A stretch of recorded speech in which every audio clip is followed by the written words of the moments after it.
Aquí tenemos a nuestro segundo invitado, es el presidente del bloque de diputados de la Unión Cívica Radical en la legislatura, Manuel Pagliaroni. ¿Cómo le va? Buenas noches. Muy bien, buenas noches Pablo y para todos los televidentes. Bueno, Manuel, retomemos un poco lo que veníamos ya hablando para seguir el hilo, ¿no?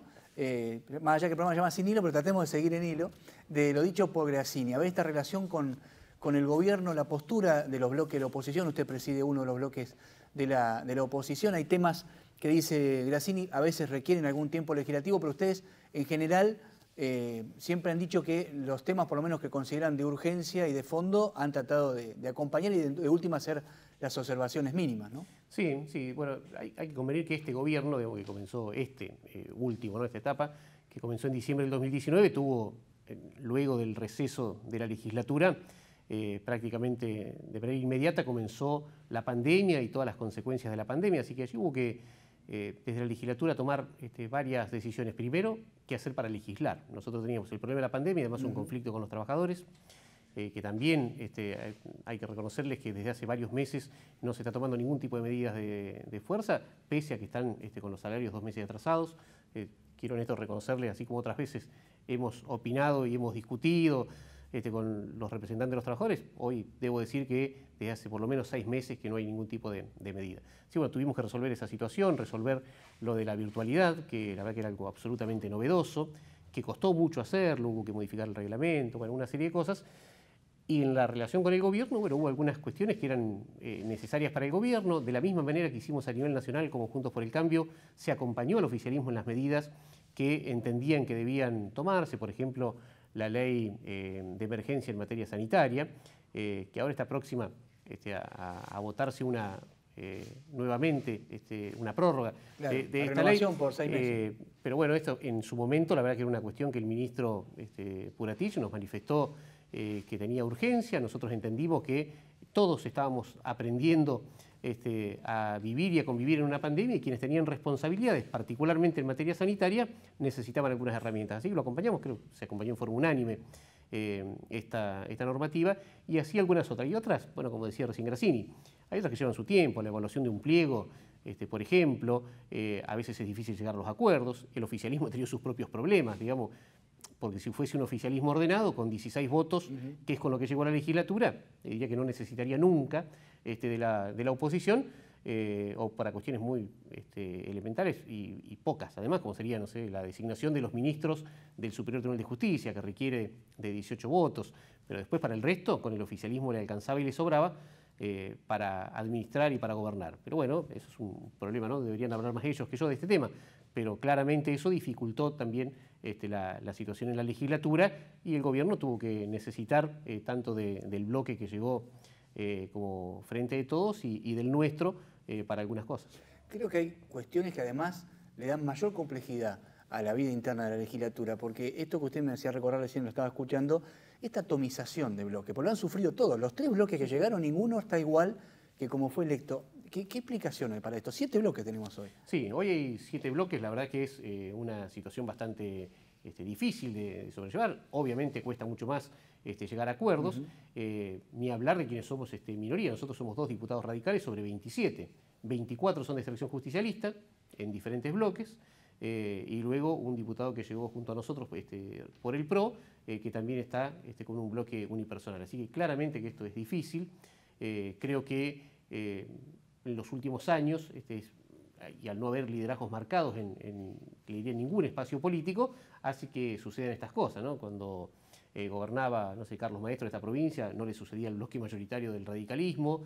En los primeros años de gobierno de Das Neves tampoco le pasaba, no le pasó a Lizurume en la legislatura, más allá de que había una extinción de algunos diputados que respondían a Cimadevilla en ese momento, pero en las cosas importantes los 16 diputados del oficialismo acompañaban.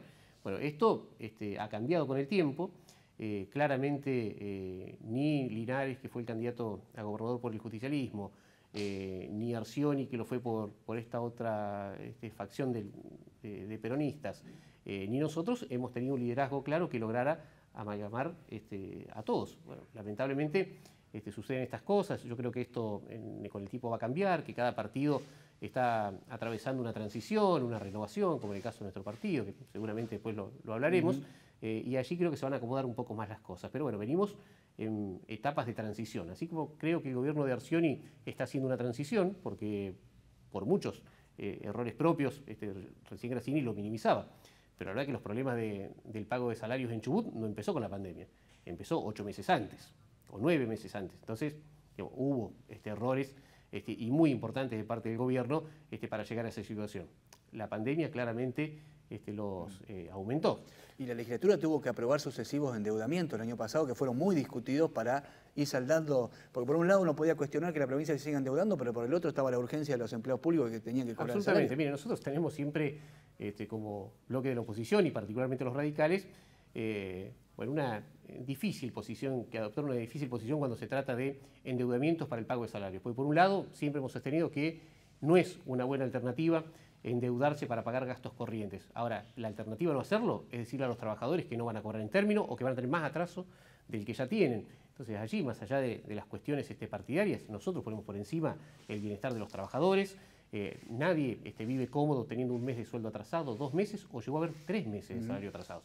Sí, hoy estos acuerdos que está llegando el gobierno tampoco los podemos festejar. Digo, desde nuestro lugar decimos, empezar a pagar lo que deben no es tampoco una noticia brillante. Nunca debieron atrasarse en el pago de los salarios, pero por lo menos se encamina hacia una normalización y a los trabajadores a vivir con más tranquilidad. Yo me imagino a todos aquellos padres que tienen hijos estudiando en otras provincias, por ejemplo, y que tienen que pagar alquiler, a veces alquiler para vivir ellos acá, alquiler para los hijos en Buenos Aires, en La Plata, en Córdoba.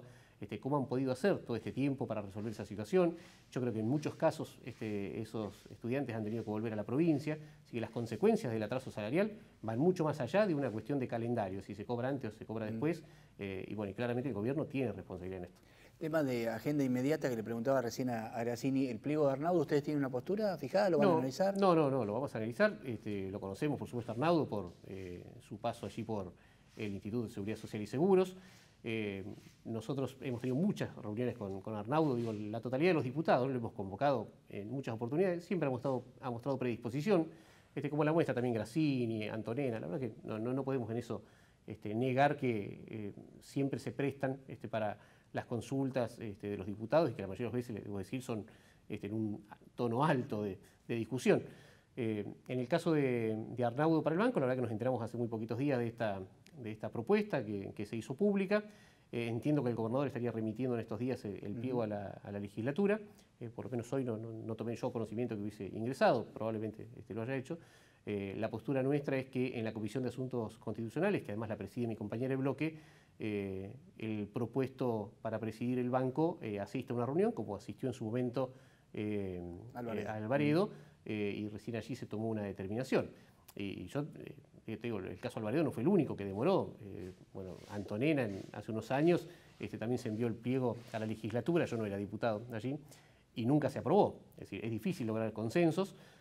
O el pliego de Ramírez. Eso que requiere mayoría simple. Mayoría simple, sí. O el pliego de Julio Ramírez, por ejemplo, en su renovación como presidente, también estuvo meses en la legislatura. Todos los casos que mencionan la obediencia interna del oficialismo. Cuando hay interna dentro del oficialismo, ¿qué sucede? Sí, eso? Por supuesto. Lo que decíamos al principio, si el oficialismo tiene los 16 diputados con los que llega,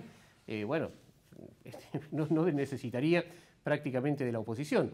Pero acá a mí me sorprende también, ¿no?, quienes han llegado en la boleta de Arcioni, que hoy se planteen como una oposición, es casi, le diría, ridículo. Es decir, cuando fueron a una elección los diputados de Trelew más certero, ¿no? Hoy, claro, en un momento eran más, pero hoy son esos 4 diputados y diputadas. La verdad es que es una situación bastante extraña, incluso para nosotros, ¿no? Uno los escuche, parece que hubiesen estado toda la vida enfrente de Arcioni y han ido colgados de su boleta. Arcioni fue importante, además, para el triunfo de Maderna en Trelew, un triunfo ajustado que logró, por otra parte, Maderna. Así que creo que esos problemas del oficialismo y a veces los problemas de todo el peronismo, es decir, de esos 24 diputados peronistas que hay en la legislatura, se trasladan no solamente a la legislatura, sino a la sociedad. Esto lo hemos visto infinidad de veces y seguramente lo seguiremos viendo, y ni hablar de cara a este escenario electoral del 2021 y del 2023, donde seguramente los posicionamientos personales sigan produciendo extinciones. Bueno, ahí quiero meterme en el tema de la semana pasada, que fue una semana caliente. Una semana donde estuvieron los ojos muy puestos, como más que otras veces, por ahí la legislatura pasa más desapercibida, pero el tema de la iniciativa popular. La pregunta es, ¿se puede haber mezclado Porque hubo mucho fuego interno del mismo radicalismo, cómo votaron usted y Aguilera, que se abstuvieron, no se metieron ni en acompañar el dictamen por el rechazo a la iniciativa, ni lo contrario. Pero desde el mismo radicalismo muchas figuras han cuestionado que esto no se discutió y que no representaron lo que piensa el radicalismo hacia adentro. ¿Se mete que es un año electoral en esto también? No, creo que se mezcla la situación interna del radicalismo. Los actores que han salido a opinar en contra nuestra son precisamente quienes están alineados con Mario Cimadevilla, con Orlando Veras, y son un sector interno del radicalismo. Las autoridades partidarias han respaldado nuestra posición, los intendentes han respaldado nuestra posición, que además yo la sostengo, y si mañana tuviese que Garato no, digamos, hay disquisiciones para hacer ahí. No, pero Garato justificó por qué habíamos tomado nosotros esta determinación, más allá de su posición personal, que él hubiese preferido otra cosa. De hecho, Garato habló conmigo el mismo día de la sesión por la mañana, tenemos una excelente relación. Él pedía el retiro, personal. Que no se trate, ¿no? Digamos. Claro, él preguntó si esto era posible, yo le dije que no dependía de nosotros, y que claramente no dependía de nosotros. Nosotros el día anterior nos enteramos que se iba a tratar. Yo creo que allí había un acuerdo de la totalidad del peronismo, es decir, de los 24 diputados peronistas para tratarlo lejos de las elecciones, es decir, tratarlo ahora para que no se acercara a las elecciones, y después, como sucede muchas veces, se mexicanearon. Digamos, algunos hicieron una cosa y otros hicieron otra, pero claramente la voluntad política era tratarlo ahora y no tratarlo en junio o julio, que íbamos a estar muy cerca de las elecciones primarias. ¿Y qué le responde a los que dicen que el voto que ustedes tuvieron de abstención termina favoreciendo al oficialismo y juega en contra de la iniciativa popular? Poner el ojo en lo que hacen 2 diputados de 27 y no ponerlo en lo que hacen 24 me parece ridículo, honestamente. Nosotros tomamos una posición fundada, la fundamos en la sesión, lo hemos hecho posteriormente a través de los medios que nos han consultado. En el día de ayer hemos enviado un informe a autoridades partidarias también justificando políticamente y técnicamente por qué no podíamos acompañar el proyecto de iniciativa popular, y sin quitarle mérito a las personas que avalaron con su firma ese proyecto. Pero nosotros tenemos una responsabilidad en la legislatura de mirar y hacer un control de constitucionalidad del proyecto. Nos parece que claramente chocaba con el artículo 102 de la Constitución, con el artículo 80 y los siguientes al artículo 80, que hablan de la cuestión económica de la provincia. Es decir, había muchas aristas que hacían ruido, que lo habíamos evaluado previamente. Nosotros desde que ingresó el proyecto, ingresó en el mes de noviembre, este proyecto y el de zonificación minera. Nosotros evaluamos ambos proyectos con la diputada Aguilera, nos asesoramos con profesionales en la materia, con abogados, con ingenieros, y teníamos una idea de lo que debíamos hacer. Bueno, cuando el día anterior nos enteramos que se iba a tratar, la diputada Aguilera en la comisión también se abstuvo, y luego lo hicimos en la sesión. Y debo decir también que la única diputada que planteó en el ámbito de la Comisión de Recursos Naturales que se debía convocar a un debate amplio a estos 2 proyectos fue precisamente la diputada Aguilera. Ningún otro diputado, ninguna otra diputada de la legislatura lo hizo. La única que lo hizo por escrito, fue la diputada Aguilera en el mes de noviembre cuando el proyecto ingresó. Y nuestra posición respecto del proyecto de zonificación minera, que es la contraparte, si se quiere, de este proyecto de iniciativa popular, el mismo día que ingresó a la legislatura, cuando tomaba estado parlamentario, a través mío manifestamos nuestra posición de que nos oponíamos a ese proyecto, que íbamos a votar en contra. Bueno, zonificación ustedes no piensan votar. No, lo vamos a votar en contra, pero lo dijimos ese día como para despejar cualquier tipo de dudas. Y además porque tenemos en ese sentido un mandato partidario de no avanzar en ese tipo de proyecto. Bueno, lo dijimos ese día como para decir, bueno, si quieren buscar los votos, búsquenlo por otro lado, porque los 2 diputados radicales no lo van a acompañar. ¿Usted cree que el jueves hubo una actitud especulativa? Absolutamente. Absolutamente. Mire, el justicialismo está entrando en una definición de candidaturas de cara a este año de elecciones legislativas, de senadores y diputados nacionales, y también algunos posicionándose para el año 2023. Y claramente acá se hacen pagar costos entre ellos, es decir, podríamos decir, pagó un costo Ricardo Sastre, que es uno de los potenciales candidatos a gobernador del justicialismo en el año 2023, y sacó algún beneficio Juan Pablo Luque, que es otro de los candidatos, por decir, junto a McCarthy, ¿no?, que están aliados internamente. Bueno, alguno obtuvo ganancia y otro obtuvo pérdida. Bueno, y ese tipo de cuestiones, lamentablemente, la trasladan al resto de la legislatura y al resto de la sociedad. Pero sí, claramente hubo una especulación política. Primero, con la fecha en la cual se trató el tema, no llevarlo cerca de las elecciones. Y segundo, midiéndose internamente a ver quién paga y quién no paga costos. Bueno, habló de elecciones y antes habló de etapa de transición del radicalismo. Acá en el programa hemos tenido, hablando en la previa de la convención, que al final no se pudo hacer, a Orlando Vera y a Miguel Ramos, lo hemos tenido a Mario Cimadevilla en el programa, y ahora aprovecho que lo tengo a usted, que es un dirigente importante del radicalismo que está en la toma de decisiones de lo que se conoce como la mesa chica, el oficialismo partidario, cuando hablamos de los intendentes como Viso, hablamos de Caminó, hablamos de Gustavo Mena. ¿Qué desafío tiene el radicalismo por delante en esta discusión que se viene ahora en la convención? Por un lado es esto de mantener o no las alianzas, ¿no? con el PRO en principio. Bueno, primero le agradezco que me considere en ese grupo dirigente. Yo creo que el radicalismo tiene algunas figuras hoy muy importantes, particularmente los intendentes. Creo que el radicalismo se ha modernizado, que el radicalismo se ha renovado, que nuevos dirigentes han tomado la posta en los lugares de decisión, como el caso de Jacqueline Caminoa como presidenta del radicalismo, no solamente por su capacidad, por su conocimiento interno, por su trayectoria, fue diputada hasta hace muy poco, también allí compartimos el bloque, sino además es una mujer muy importante dentro del radicalismo y de la política, y creo que el hecho de que haya llegado a presidir el partido le muestra a la sociedad que hemos avanzado, que se renueva, que una mujer, que las mujeres vienen luchando hace muchísimos años por ocupar los cargos más importantes en la política, ya sea en los cargos partidarios o en los cargos de las instituciones, y nosotros hemos dado una clara muestra de que las mujeres en el radicalismo tienen un lugar preponderante, al igual que tiene cualquier otro dirigente. Entonces creo que esta cuestión es importante y hay que ponerla en valor. También el rol de los intendentes. Hoy le hemos dado, la mayoría de los radicales, importancia a la opinión de los intendentes, cosa que no se hacía anteriormente. De hecho, mire, yo... En otra época casi no había muchos intendentes, vamos a ser sinceros. Bueno, ahora por suerte digo para pero mire, yo digo, hay dirigentes que tienen una posición que a mí me lo han manifestado. Entre ellos, Cimadevilla, los intendentes no tienen que estar en cargo de representación porque pueden ser condicionados por el gobierno. Y nosotros decimos, no, los intendentes tienen que estar en lugares de decisión porque además son los que saben ganar elecciones, los que tienen el apoyo de sus vecinos. Es decir, no pueden estar en una segunda línea. Los intendentes tienen que estar en una primer línea de toma de decisiones. Y después hay otros dirigentes muy importantes. Vos mencionabas a Gustavo Mena, un hombre al cual le tenemos además un enorme respeto y aprecio personal, pero que es un dirigente también que ha mostrado en los últimos años como diputado nacional una gran performance, no solamente por cantidad y calidad de proyectos presentados, sino por estar en la mesa chica del radicalismo nacional. ¿Debe ser el candidato a senador? Bueno, yo creo que debe ser, es mi opinión personal. Yo realmente apoyaría una postulación de Gustavo a senador.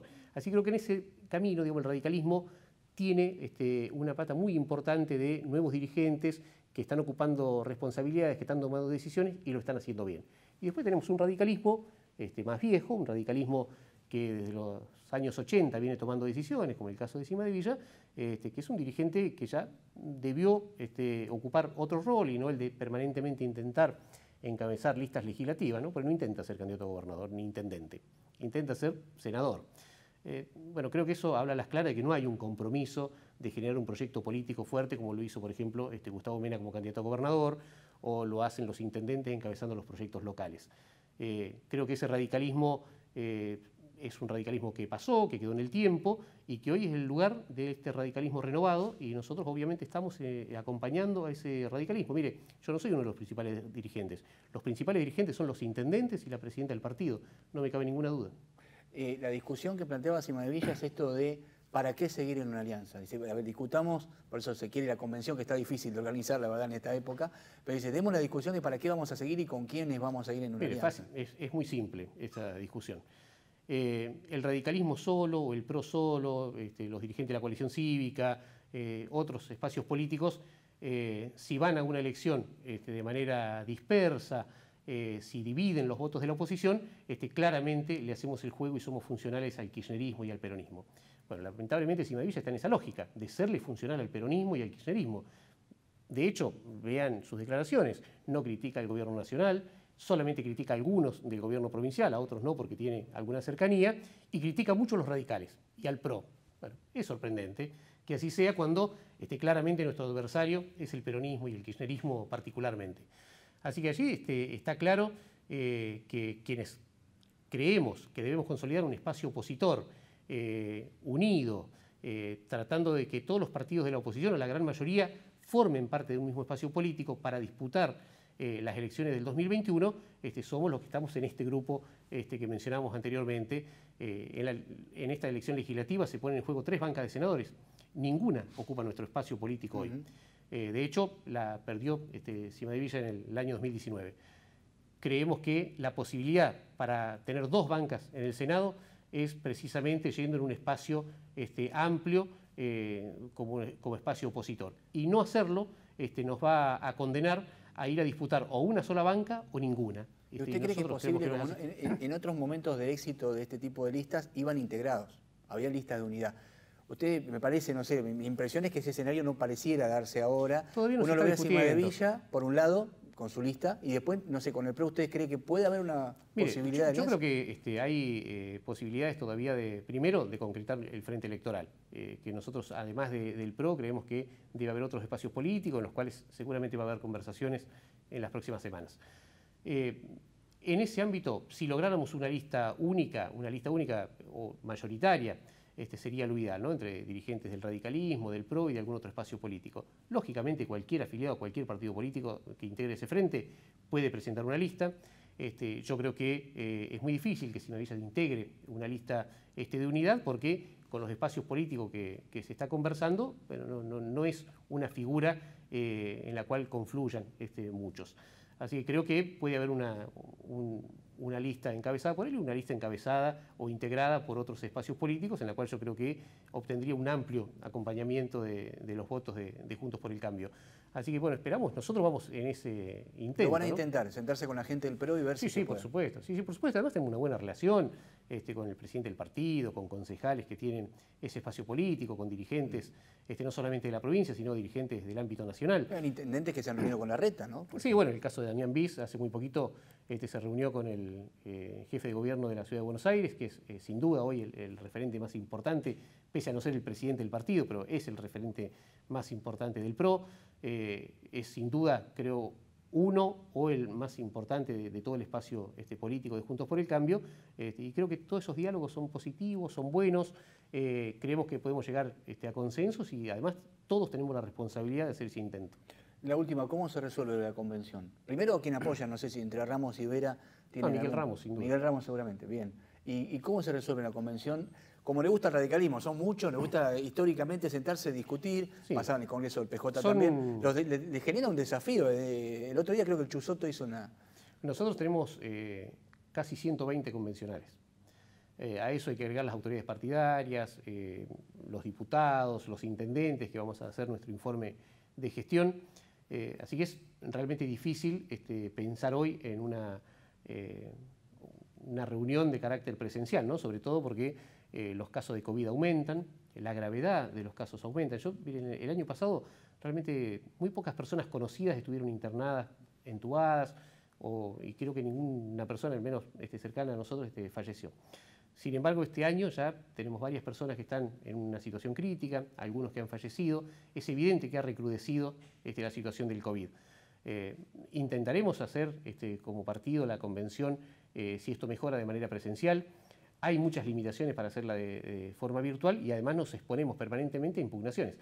Mire, el sector que tanto intenta por los medios diciendo que quiere la convención, en el año 2019 la dejaron sin quórum. Bueno, la primera que se intentó en el 2020 no se pudo hacer porque justo comenzaba la pandemia, pero cuando se intentó hacer hace un par de semanas la impugnaron, no solamente dentro del partido, sino por la vía judicial, digamos, como para asegurarse de que no se hiciera. Bueno, los intentos se han hecho, se van a seguir haciendo, y en eso la presidenta del partido realmente tiene un empeño en que la convención se lleve adelante. Así que veremos si es posible hacerlo. Diputado Paliaroni, muchas gracias por haber venido. No, muchas gracias a ustedes.